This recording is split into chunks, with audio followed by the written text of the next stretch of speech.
ስትይ የነበረው ይቅርታ ስትቀበይም የነበረው በራስሽ በኩል ነው። አሁን እስኪ ለልጅሽ ስትይ ደግሞ አንድ እድል ስጪውና ለልጅሽ ስትይ በቃ መስዋዕት መክፈል እኮ ነው። በቃ ጥፋቱ ከአንድ ወገን ብቻ ሲሆን ወይም ደግሞ ተመሳሳይ ሲሆን አትሊስት ጥፋት እኮ ሲቀየር ለወጥ ራሱ ስታሪው ትንሽ በከለር የሆነ ነገር አየርስ ታሪኩ አሪፍ ነው።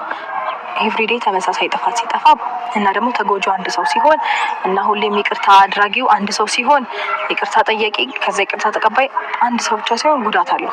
እና አንቺ መጥፎን ነገር ትተሽ ለምን ጥሩዎቹ በፊት ያሳለፋችሁትን ነገር ለማስታወስ አትሞክሪ? አብረን ካልሆነን ህይወት የለም ማለት አይደለም። አብረን ካልሆነን ለሱ ልጅ አባት የለውም ማለት አይደለም።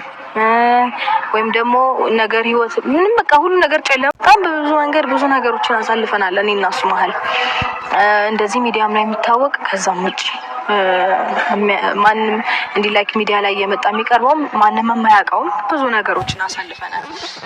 እነዛን ነገሮች ብዬ እጅግ በጣም ብዙ ጊዜ እኔ ይቅርታ አድርጌያለሁ፣ ይቅርታ ተቀብያለሁ፣ ይቅርታ ተጠይቄ የገፋውበት ጊዜ ትዝ አይለኝም። አሁን ግን በእንደዚህ አይነት ሁኔታ ውስጥ ሆኜ እንደዚህ አይነት ጥፋት ይሄን ነገር እስቲ በራስሽ ላይ አስቢ። እውነት ከባድ ነው። አዎ ግን በቃ እስከዛሬ ድረስ ማለት ነው ለራስሽ በራስሽ ሆነሽ ከዛ በእንደዚህ አይነት ሁኔታ ያለፉት ነገሮች ሲደጋገሙ ከዛ መደገም አይደለም ብሶ ስታዩ ደግሞ በጣም ነው ውስጥሽ የሚሰብረው ከሚባለው በላይ ማለት ነውና ለመጨከን የሚያይ እንደዚህ ውሳኔ ላይ በቃ ለመድረስ ወይም ደግሞ እንደዚህ አይነት ሁኔታ ውስጥ እንደገባ ያደረገኝ ነገር ይሄ ነው። አሁን በቃ እስከዛሬ በራስሽ ነው አይደል ይቅር ስትይ የነበረው ይቅርታ ስትቀበይም የነበረው በራስሽ በኩል ነው።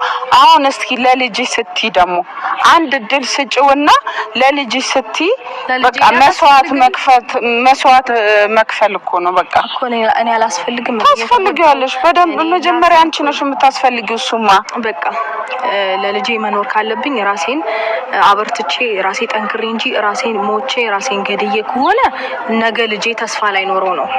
በእንደዚህ አይነት ሁኔታ ውስጥ ከቀጠለን እኔ የሆነ ነገር ብሆን ልጄ የሆነ ነገር ሊሆን ነው ማለት ነው። ገባሽ አይደለ? ደረጃ ያደርግም እንደዛም እሱም አያደርግም ያደረጃም አደርሱም። ራሴን አጠንክሬ ስሚኝ እኔ ራሴን አጠንክሬ ነገሮችን ማለፍና ከዛ በኋላ ለልጄ ምን አይነት እናት እንደሆንኩኝ ወይም ደግሞ ጠንካራ ሆኜ ነገሮችን ተጋፍጬ እሱን ጥሩ ደረጃ ላይ ማድረስ ብቻ ነው የሚታየኝ እንጂ ድጋሚ በነገርሽ ላይ ማለት ነው አብረን ካልሆነን ህይወት የለም ማለት አይደለም። አብረን ካልሆነን ለሱ ልጅ አባት የለውም ማለት አይደለም። ወይም ደግሞ ነገር ህይወት ምንም በቃ ሁሉ ነገር ጨለማ ማለት አይደለም። እሱ አይደለም። ስለዚህ አብሬ መሆኔ ግዴታ አይደለም።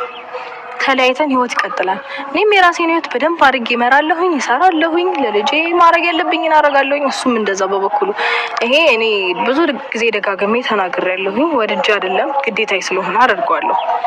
ለልጄ መኖር ስላለብኝ ግዴታዬ ስለሆነ አደርጋለሁ። እንደገና እሱም እንደዛው ግዴታው ስለሆነ ያደርጋል። ወዶ ሳይሆን ግዴታው ስለሆነ እና ግዴታ የሚባለው ነገር ራሱ ኢቭን ማስገደድ የሚባለው ነገር መኖር የለበትም። ወደነው ደስ ብሎን በቃ ከልባችን ምናምን ነው መሆንም ያለበት። ግን ደግሞ ይሄ አልፈልግም ካልሽ ደግሞ በቃ ግዴታ ነው። አልፈልግም ማለት ታች ገባሽ? ስለዚህ እኔ መኖር አለብኝ ለልጄ ብዙ ነገሮችን እኔ እንዴት አይነት ስትረስ ውስጥ ምናምን በእንደዚህ አይነት ሁኔታ ካለፍኩኝ እኔ ራሴን እንደማጣው አውቃለሁ። ከዚህ በኋላ ምን አይነት ራስ ማጣት ምን ማለት ነው ካልሽኝ የሆነ ጭንቀት በጣም ሲበዛ ዲፕሬሽን ሲበዛ ስትረስ ሲበዛ ሌላ ዓለም ውስጥ ነው የምትገቢው። እሱ እውነት ነው። ብዙ ጊዜ ሰዎች እንደዚህ አይነት ሁኔታዎች ውስጥ እያለፉ ከሆነ እኔ ይሄንን ጊዜ ማለፍ የራሱ እኔ በጣም ፈጣሪን አመሰግናለሁና በቃ ራሴን ወደማላውቀው ሁኔታ ውስጥ ከማስገባው በእንደዚህ አይነት ውሳኔ ውስጥ ጸንቼ ለልጄም ለኔም መኖር እንዳለብኝ ነው የሚሰማኝና ይሄን ነገር አልተወውም አልሰርዘውም። አንቺ ደግሞ ተጨንቀሽ ይሄን ነገር ለማድረግ ስላሰብሽ ስለደወልሽልኝ ምናምን አመሰግናለሁ። ግን ሁኔታዎች በጣም ሊያስጨንቁኝ እንደሚሹና ከዚህ ጉዳይ የተለየ ነገር ልታወሪኝ እንደማትችይ ስላሰብኩኝ ነው እስከዛሬም ስልክ ያላነሳሁልሽ። እና ይሄ ነው ሐሳቤ ከዚህ ሐሳብ። እሺ በቃ እኔም አላስጨንቅሽ አሁን ካለሽበት ነገር አንፃር አላስጨንቅሽ። ያው በቃ ማለት ከሱ ጋር ይሄ ተመለሱ ምናምን የሚለው ነገር ቢቆየም ብዙ አሳሳቢ አይደለም። ምክንያቱም ያው አንቺም ካለሽበት ሁኔታ አንፃር ግን ይሄ የፍቺ ወረቀቱን ግን እሱን ነገር ብታዩ በቃ ቢያንስ ይኸውልሽ ነገሮች እኮ ይለወጣሉ። ትግስት ካረግን እኛ የማይለወጥ ነገር ምንም የለምና አንቺ ከተወለደ በኋላ ልጁ ምን እንደሚፈጠር አናውቅም።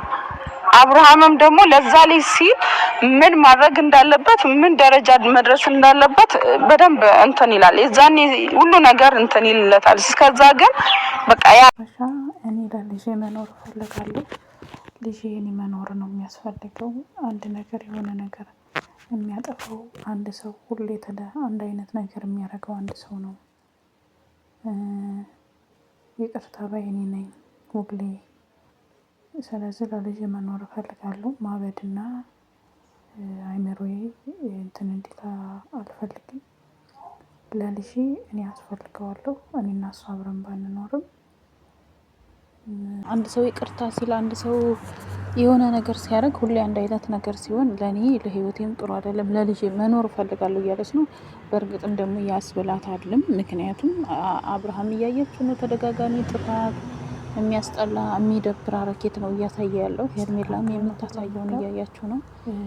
ትንሽ ከጥፋቱ ወደ ስህተት እንኳን መታረም አልፈለገም ማለት ነው። አሁን ባለችበት ሰዓት ደግሞ ስትረስ አለ፣ ብዙ ነገር አለ። ሊረዳት አልቻለም። አሁን ላይ ታልተረዳት ደግሞ በኋላ ላይ ምን አይነት ህይወት ይኖረኛል ነው የምትለው ሩታ። እኔ በሩታ በኩል ከሆንኩኝ እንደሚያሳየው አብርሽ አረኬት ከሆነ ሩታ ትክክለኛ ናት። የራሷን ህይወት መኖር ያለ ወንድም እኮ ይኖራል። የራሷን ህይወት በጣም ፈጣለች ስለሆነ የራሷን ህይወት ትኖራለች።